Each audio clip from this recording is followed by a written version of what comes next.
संतोष दाते हा माझा वर्गमित्र. तर इंजिनिअरिंग मध्ये असताना आम्ही दोघं एकाच कॉलेजात एकाच वर्गामध्ये होतो. हा संतोष मूळचा पुण्याचा आणि मुंबईमध्ये इंजिनिअरिंगच्या शिक्षणासाठी आलेला आणि कर्म धर्म संयोगाने योगायोगाने माझ्याच वर्गामध्ये असलेला. इंजिनिअरिंगचं शिक्षण संपवून मी नोकरीला लागलो आणि संतोषनी आपला वडिलांचाच हार्डवेअरचा धंदा जो होता, दुकान होतं, त्याच्यामध्ये लक्ष घालायला सुरुवात केली आणि तो नावारूपाला आणला. एकदा हा संतोष आणि मी दुकानातून निघालो, संतोषच्या दुकानातून निघालो आणि आज भटकायचं असं ठरवून त्याची गाडी घेऊन बाहेर पडलो. जाताना संतोषला पुण्याच्या एका राष्ट्रीयकृत बँकेमध्ये, रविवार पेठेमधल्याच एका बँकेमध्ये थोडंसं काम होतं. तो म्हणाला, सर्वोत्तम हे 10 मिनिटाचं आपण काम उरकू आणि मग सगळा दिवस आपल्याला मोकळा आहे. संतोषनी तिथे त्याचं जे काही बँकेत 5-10 मिनिटाचं काम होतं ते उरकलं. संतोष आणि त्याचं काम झाल्यावर जेव्हा आम्ही परत जायला निघालो तेव्हा एका गोष्टीने आमचं लक्ष वेधून घेतलं. ती गोष्ट अशी होती की जिथे पैसे देण्याचा म्हणजे पैसे काढण्याचा काउंटर होता त्याच्या थोडंसं बाजूला 60च्या आसपास असणारे एक गृहस्थ खिन्न मनाने किंवा अचंबित चेहऱ्याने उभे होते. त्यांच्या चेहऱ्यावरती काळजी स्पष्ट दिसत होती आणि त्यांच्या पुढ्यामध्ये असलेल्या त्या छोट्याशा काउंटरवर नोटांचा ढीग पडलेला होता. ही गोष्ट संतोष आणि मी बघितल्यावर काहीतरी गडबड आहे असं आमच्या दोघांच्या मनाने घेतलं आणि आमच्या दोघांच्या स्वभावाप्रमाणे आम्ही बाहेरचं काम विसरून तातडीने त्या माणसाजवळ गेलो. त्या सद्गृहस्थांना आम्ही नमस्कार केला आणि त्यांना संतोषने विचारलं की दादा काही प्रॉब्लेम आहे का? ते दादा भडा भडा भडा बोलायला लागले. ते म्हणे, मुलीच्या लग्नासाठी मी 1.5 लाख रुपये या बँकेतनं काढले आणि ते न्यायला एक छोटासा पाऊच घेऊन आलो होतो की सगळ्या 100च्या नोटा मिळतील किंवा 500च्या नोटा मिळतील. पण या सगळ्या लोकांनी आतल्या पैसे देणाऱ्याने 50, 100, 10, 20 अशा रुपयांची बंडलं माझ्या स्वाधीन करून हे 1.5 लाख रुपये पुरे करून मला दिलेले आहेत. आता हे घरी कसे न्यायचे हा एक मोठा प्रश्न माझ्या पुढे पडलेला आहे.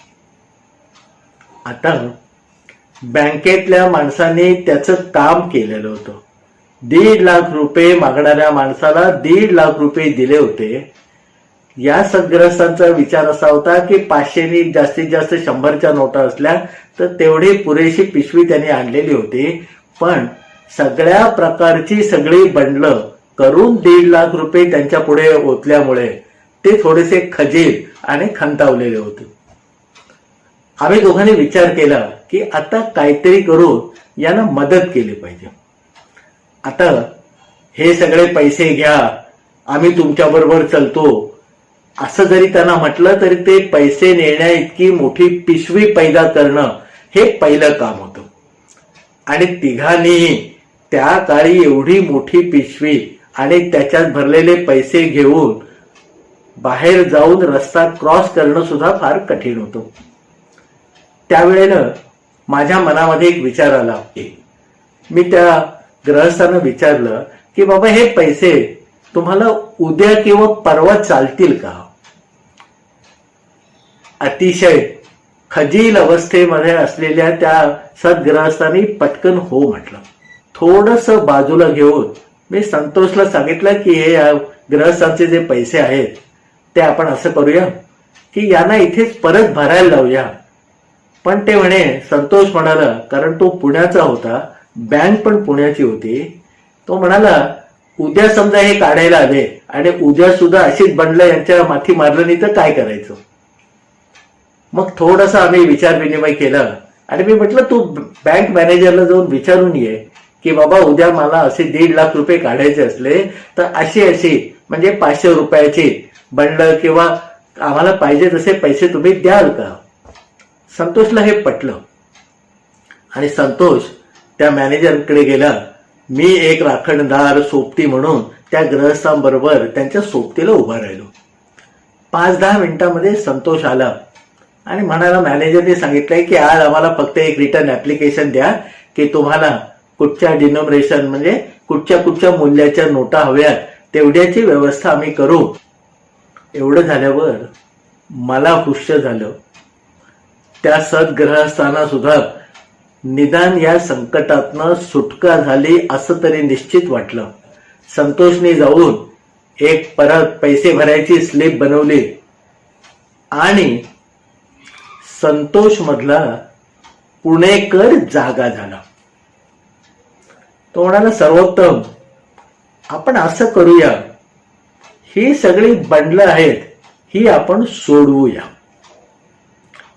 मला काही कळेना. तो म्हणे, या लोकांनी त्यांच्याकडे 1.5 लाख रुपये काही 500 रुपयांच्या नोटामध्ये नसतील असं मला वाटत नाही. तरी या माणसाला मुद्दाम खिजवण्यासाठी किंवा त्रास देण्यासाठी हे केलेलं आहे असा माझा म्हणे ग्रह झालेला आहे आणि ती मला पक्की माहिती आहे म्हणे. त्यामुळे यांना जर त्रास झालेला आहे तर थोडासा त्रास आता बँकवाल्याला पण व्हायला पाहिजे. आणि म्हणून आपण असं करू, ही सगळी जी बंडलं आहेत ती सोडवूया आणि सगळे पैसे एकत्र करून 1.5 लाख रुपयाचं चलन भरून त्या दुसऱ्या माणसाच्या माथी मारूया.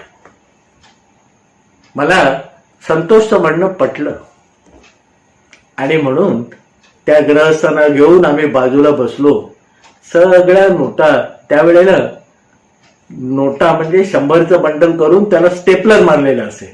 त्यावेळेला रिझर्व्ह बँकेने हे नोटिफिकेशन काढलं नव्हतं की नोटांना स्टेपलर मारायचं नाही म्हणून. त्यामुळे त्या पिना मारलेली जी बंडलं होती त्या आम्ही सगळी वेळ खर्ची करून मनापासून सगळ्या नोटा सोडवल्या, त्या एकत्र केल्या, 1.5 लाख रुपयाचं दुसरं पावती भरले आणि पैसे भरण्याच्या रांगेमध्ये त्या ग्रहस्थांबरोबर आम्ही उभे राहिलो. 2-4 लोक झाल्यावर आमचा नंबर आल्यावर आम्ही ती पैशाची पोतडी त्या माणसासमोर ठेवली. तो बघून हपकून गेला. तो हा ना म्हणजे त्याचा एवढे सुटे पैसे घेण्याचा कल काही दिसत नव्हतं. तेव्हा तो काही बोलणार. एवढ्यात संतोष म्हणाला की हे बघा, तुम्हाला जर हे पैसे घ्यायचे नसतील तर तसं आता मला एका कागदावर लिहून द्या. आता सरकारी माणूस कुठचीही गोष्ट तयार होतो करायला, पण कुठचीही गोष्ट लिहून द्यायला कधी तयार होत नाही. त्यामुळे संतोषचा एकंदर अवतार आणि त्यांनी केलेली ही अतिशय कायदेशीर मागणी बघून तो आतला माणूस जो पैसे घेणारा होता तो वरमला आणि त्याने शांतपणे सगळ्या नोटा घेतल्या. 1 तास खर्ची करून त्याने त्या आतमध्ये मोजल्या आणि पैसे मिळाल्याचा शिक्का मारून ती पावती त्या ग्रहस्थांच्या हातामध्ये दिली. कोणताही कायदा न मोडता आपल्याला त्रास देणाऱ्याच्या ला दसपट त्रास त्याच्याच मार्गाने त्याला देण्याची ज्याची कुवत आणि बुद्धी असते तो खरा पुणेकर.